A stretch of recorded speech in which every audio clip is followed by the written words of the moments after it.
teman-teman semua batu akik dalam karung goni, terima kasih udah klik video ini. Berjumpa lagi bersama gua Bian Al-Fatih, tentunya di Bian Al-Fatih Channel.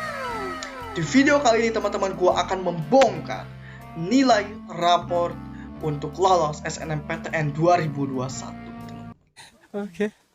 Jadi buat yang udah nonton video sebelumnya, pas gua buka hasil SNMPTN, alhamdulillah gua diterima di IPB jalur SNMPTN jurusan biologi, teman-teman. Jadi tentunya banyak yang bertanya-tanya, berapa sih rata-rata nilai raport agar lolos SNMPTN 2021? Setidaknya dari nilai gua pribadi ya, teman-teman. Sebelum itu teman-teman, di SNMPTN bukan cuma nilai raport kalian harus tinggi agar kalian lolos.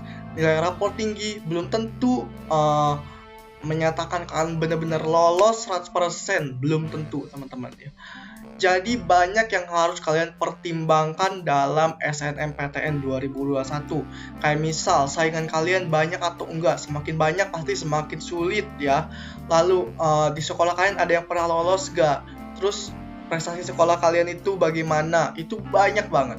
Mungkin kalau kalian tanya apa aja faktor-faktor agar lolos SNMPTN, mungkin gue akan bikin di video yang berbeda ya teman-teman. Kali ini gue cuma mau ngebongkar hasil raport gue selama 5 semester beserta rata-ratanya agar teman-teman semua makin rajin belajar ya teman-teman, untuk mendapatkan hasil yang maksimal. Sebelum itu pasti di antara teman-teman semua banyak yang bertanya nih ya, khususnya buat yang SMA, ada informasi katanya kalau pengen lolos SNMPTN nilainya nggak boleh turun. Nah itu pertanyaan yang dari tahun ke tahun itu kayaknya nggak ada jawabannya teman-teman. Kalau teman-teman tanya gitu ke gua, nilai gua ada yang turun semua. Jadi gue akan langsung saja memperlihatkan nilai raport gue yang mata pelajaran yang didaftarkan untuk SNMPTN ya teman-teman. Dan langsung saja, ini dia yang pertama karena gue lulus di jurusan biologi, gue akan membongkar nilai biologi gue. Pertama di semester 1 84, 87, 86, 88, 91.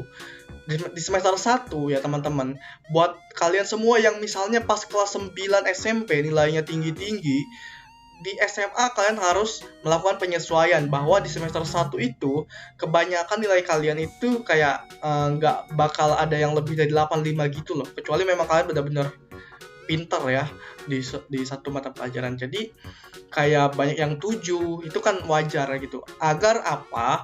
Agar di semester selanjutnya kalian tuh nggak terlalu berat untuk mempertahankan nilai tersebut. Jadi pas SMA semester 1 itu gua ada yang 7, ada yang 8. Padahal pas kelas 9 SMP itu nilainya kan misalnya tinggi-tinggi, ada yang 80, 85, 87, 88. Di SMA kelas 1 atau kelas 10 kalian harus menyesuaikan. Di semester 1, semester 2 ini kelas 10, semester 3, semester 4 kelas 11, semester 5 kelas 12. Dan di sini nilai gua turun 1 gitu ya. Padahal gua daftarnya jurusan biologi, itu nggak masalah. Setahu gua pernah baca gitu ya. Katanya nggak boleh turun lebih dari 3 sih katanya ya. Gue juga nggak tahu karena penilaian di tiap universitas untuk SNMPTN itu beda-beda dan caranya itu dirahasiakan setiap universitas. Jadi nggak ada yang tahu gitu ya. Kalau baca-baca sih katanya nggak boleh turun 3 ya. Ini turun 1 nggak masalah tuh teman-teman. Gue masih bisa tetap lolos gitu. Lanjut ya teman-teman ke yang kedua, fisika. Untuk fisika semester 1 82, 85 turun lagi ke 82. Berarti ini 3 poin nih turunnya nih. Lalu naik 1, naik lagi. Ini cukup unik teman-teman.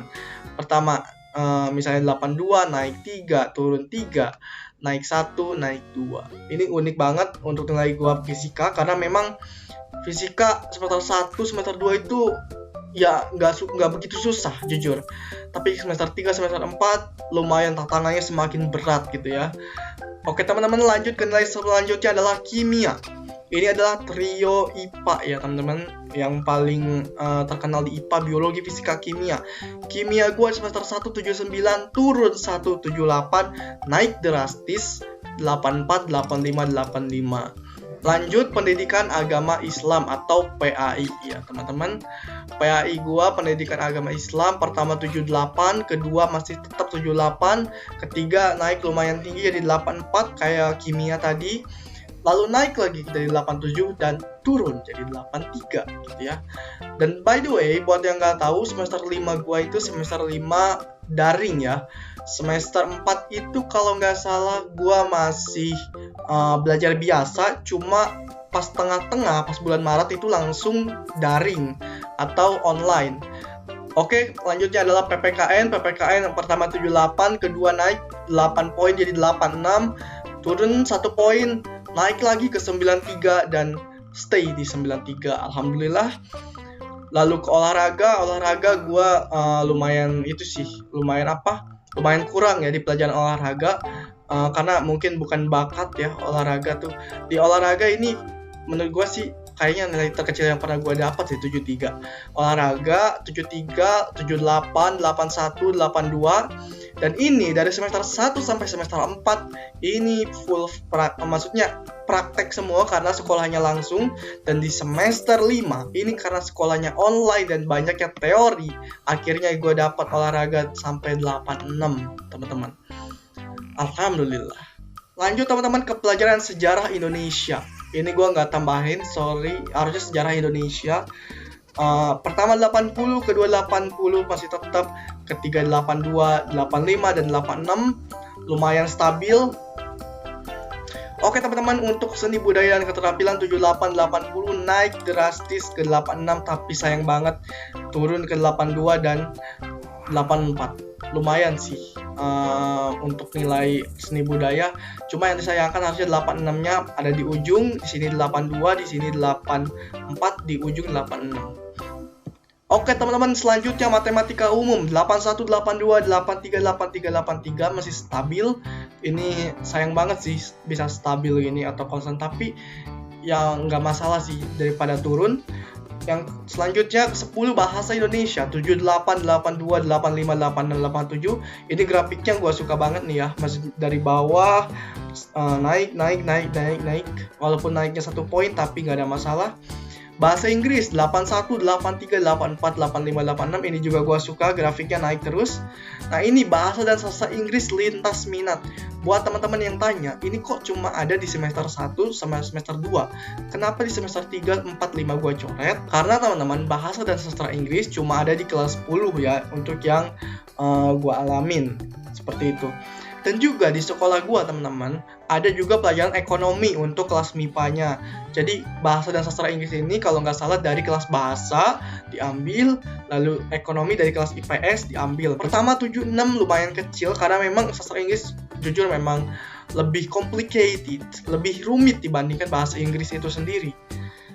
Yang semester 2 77. Oke, selanjutnya teman-teman sudah menuju pelajaran akhir-akhir dan gua sudah rata-ratakan jumlahnya. Selanjutnya matematika minat 80, 82, 78, 80, 82. Grafiknya sebenarnya cukup unik 80, 82, 78, 80, tapi sayang dari 82 ke 78 penurunan juga. Gak ada masalah. Oke teman-teman, lanjut. Habis MTK minat PKWU prakarya dan kewirausahaan. Yang pertama 79, 83, 80, 83, 79. Sebenarnya grafiknya ini kurang bagus ya. Tapi secara nilai ini 79, 83, 80, 83, 79 ini bagus. Cuma gue lebih suka 83-nya ini 2 taruh di ujung, 79 ini taruh di semester 2. Tapi gak ada masalah, namanya juga nilai. Pasti ada dinamika, ada naik, ada turunnya. Dan yang terakhir tentunya yang paling kalian tunggu-tunggu adalah rata-rata per semesternya teman-teman. Semester 1 rata-rata gua adalah 79,07 dari total 14 mata pelajaran. Ya, semester 2 alhamdulillah naik jadi 81,5 dari 14 mata pelajaran.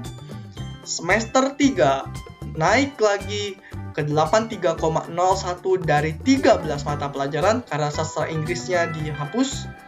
Lalu 84,76 untuk semester 4 naik lumayan untuk 13 mata pelajaran. Dan yang terakhir semester 5 naik jadi 85,38. Jadi memang kalau menurut gua teman-teman, yang kalian incar jangan hanya naik dari nilai per mata pelajaran, tapi nilai rata-ratanya kalau bisa kalian harus hitung dari total jumlah mata pelajaran kalian yang akan didaftarkan. Tadi gue udah kasih tahu 14 ya totalnya di semester 1 semester 2. Di semester 3, 4, 5 ada 13 mapel. Kalian rata-ratain, kalau bisa jangan sampai turun untuk rata-ratanya. Oke, jadi total keseluruhan ini gua rata-ratain dibagi 5. Semuanya total rata-rata keseluruhan nilai raport gua dari semester 1 ke semester 5 adalah 3, 2, 1. Ini dia. 82,744. Itu dia rata-rata gua untuk lolos SNMPTN 2021, teman-teman. Selain dari nilai raport, teman-teman, kalian juga harus fokus kepada prestasi lainnya di luar nilai raport. Kalau bisa seiringan atau sesuai dengan jurusan yang kalian incar. Misal gue milih biologi karena gue pernah ikut olimpiade biologi, walaupun itu nggak ada sertifikatnya, tapi alhamdulillah dari tingkat sekolah itu dapat sertifikat seleksi olimpiade biologi. Gue dapat peringkat kedua waktu itu, dan itu menurut gue membantu banget. Ditambah lagi di tahun kemarin ada alumni yang lulus jurusan biologi, jadi semakin tinggi kemungkinan gua untuk lolos di IPB jurusan biologi. Seperti itu, teman-teman. Pesan gua selanjutnya, semangat buat kalian semua yang masih belajar di SMA sekarang. Mudah-mudahan kalian semua bisa lolos SNMPTN sesuai keinginan kalian. Oke teman-teman semua, sampai jumpa di video berikutnya. Terima kasih udah nonton sampai akhir. See you.